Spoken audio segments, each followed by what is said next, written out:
김민석 총리 현재 이제 미국 방문 중에 있는데 JD 벤스 부통령을 만났어요. 근데 부통령이 그 쿠팡 얘기를 한 것 같아요. 요걸 좀 우리가 어떻게 해야 되는가 굉장히 중요한데 이 쿠팡의 로비력이 미국의 정치권을 흔들어서 결국 이것을 통상의 이슈로 만들어서 공정위가 제대로 움직이지 못하도록 만드는 것은 아닌가. 근데 이거를 또 정부가 한편으로는 미국의 그 정가를 움직여야 되기도 하고 이 쿠팡을 야단쳐줘야 되는데 지금까지 우리가 지금 과징금도 똑바로 올리지 못하고 있죠. 게다가 영업정지도 못하고 있어요. 공정위는 이번 주도 아마 검토 중일 겁니다. 언제까지 검토만 합니까? 그러니까 명백하게 응징을 해야 되는데 지금 그걸 못하고 있다. 국민 피해는 있는데 그에 대한 후속 조치가 지금까지 안 나고 있는 이 점에 대해서 좀 어떻게 보십니까? 그러니까 쿠팡의 로비력의 끝이 어디인가. 그럴수록 정말 이럴수록 돈은 다 대한민국에서 벌어가잖아요. 그러니까요. 그러면 그 돈을 벌어다 주는 대한민국 시민들이 뭐라고 생각하겠습니까? 아, 쿠팡 더 팔아줘야 되겠다 이럴까요? 아니요, 더 외면받을 것 같은데요. 이제 그만해야죠. 이런 식으로 돌려가지고 대한민국 정부까지 어렵게 만드는 그 작태는 대한민국 자본시장 질서에서 이 기업이 남을 수 없게 만들 겁니다. 네. 여기에 대해서 뭐라 그랬어요? 완전히 대한민국의 공권력을 무시했던 거예요. 자체적으로 조사하고 협의하지 않고 발표하고 이랬던 거 아닙니까? 네. 거기에 대해서 그럼 우리는 뒷짐지고 있어야겠습니까? 공정위가 있고 관련해 가지고 수사기관이 있고 대한민국은 그냥 자체적으로 미국이 한마디 한다라고 해가지고 다 중단할 수는 없는 거예요. 그게 궁극적으로는 쿠팡한테도 더 도움이 되는 길일 겁니다. 왠지 미리 바로 잡을 수 있는 기회를 지금까지 놓치면서 왔기 때문에요. 여기에 대해서 단죄 그리고 공정위 차원에서 또 영업정지도 이게 법령에 있더라고요. 전자상거래법 관련해 가지고 이런 부분 할 수 있는 조치를 취해야죠. 국민이 우선입니다. 세계로교회 소년보 목사 얘기도 했다는 건데 어떻게 이 소년보 목사 얘기까지 할까요? 뭐 아무래도 이제 극우 개신교도들이 이제 미국과 그런 시민사회 연대 그리고 이제 공적 기관에 대한 여러 가지 로비가 이미 들어가 있는 걸 전 전제하고 봐야 된다는 생각이 들고요. 네. 무엇보다 저는 최근에 참 이게 우려스러운 걸 넘어서서 좀 경악스러운 게 이번에 미국에서 국토안보부가 또 시민에 대한 총격을 가해서 살상을 했잖아요. 그러니까요.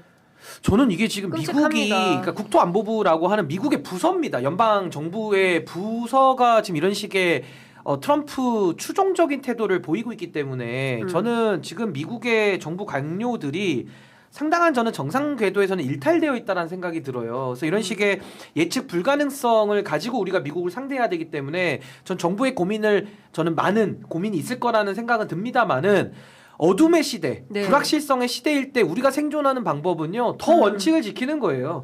원칙을 지키면 그건 남습니다. 트럼프는 잠깐이고 미국과의 동맹은 영원할 수 있거든요. 그렇죠. 그렇기 때문에 저는 오히려 이런 흔들림에 대해서 우리가 좌고우면하면서 여기 갔다 저기 갔다 이렇게 가면 안 되고 더 원칙적으로 저는 쿠팡을 단죄할 필요가 있다고 봅니다. 네. 그렇게 해서 미국에 대해서도 설명할 건 설명하고 안 듣는 건 어쩔 수 없죠. 네. 그렇지만 저는 우리가 가진 원칙을 저는 버리면서까지 미국의 뒷공무니만 쫓아다니는 이유는 없다. 그렇죠. 저 그렇게 봅니다. 그런 세상은 아니라고 생각합니다. 대한민국이 국제 위상이 많이 달라졌고요.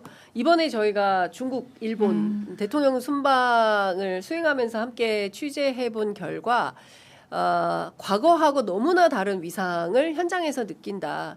우리가 상당히 중요한 국가가 돼 있습니다. 그렇죠.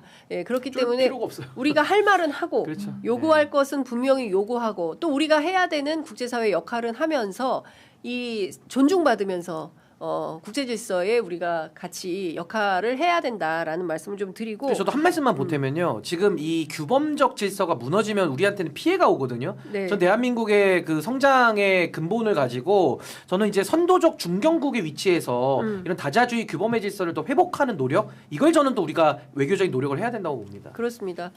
그 대한민국은 중추 국가입니다. 네, 국제사회에 빠질 수 없는 글로벌 중추 국가로서의 자기 역할을 분명히 하고 있기 때문에 그 관점에서 여러분들께서 크게 벗어날 이유가 없다. 아유 미국한테 밑보이면 우리 또 괜히 큰일 나는 거 아니야. 절대 그럴 일이 없다라는 말씀을 좀 드리겠습니다. 많은 분들께서 여러 댓글을 올려주시고 계시는데요. 종편을 당장 해체하라. 오직 국민을 갈라치기만을 하는 목적이 종편이다. 굉장히 현명한 의견 주신 것 같습니다. 저도 이 점이 제일 안타까워요. 방송의 기능이 있습니다. 중요한 것은 공익이에요. 공익에 부합한가 아닌가. 예? 그렇지 않습니까? 저도 뭐 정치인도 아니고 아무것도 아니지만 공익적 삶을 살아야 된다라는 어떤 그 무언의 그런 게 있어요. 그게 시민의 있죠? 책무예요. 그렇죠. 모든 그게 시민의 시민의 책임이에요. 책무예요. 모든 예, 시민의. 그렇죠. 우리가 똑바로 살아야 법 지키고 된다. 살아야지. 예, 뭐 그렇죠. 법 지키고 살아야 되고. 다 예, 배우잖아요, 초등학교에서. 그렇죠. 그게 기본인데 그걸 안 하고 끊임없이 국민을 둘로 가르려고 해요. 거기에서 자신들의 정치적 이득을 취하려고 하는 게 가장 나쁜 건데 저는 그 점을 딱 해안 있게 최기호님께서 지적해 주셔서 너무 감사한 의견이어서 제가 의견을 읽어봤고요. 자, 쿠팡 이 행패가 갈수록 심해지냐라는 비판도 주셨습니다. 아, 미국은 왜 이렇게 남의 일에 자꾸 간섭을 하나 이런 의견도 함께 주셨습니다.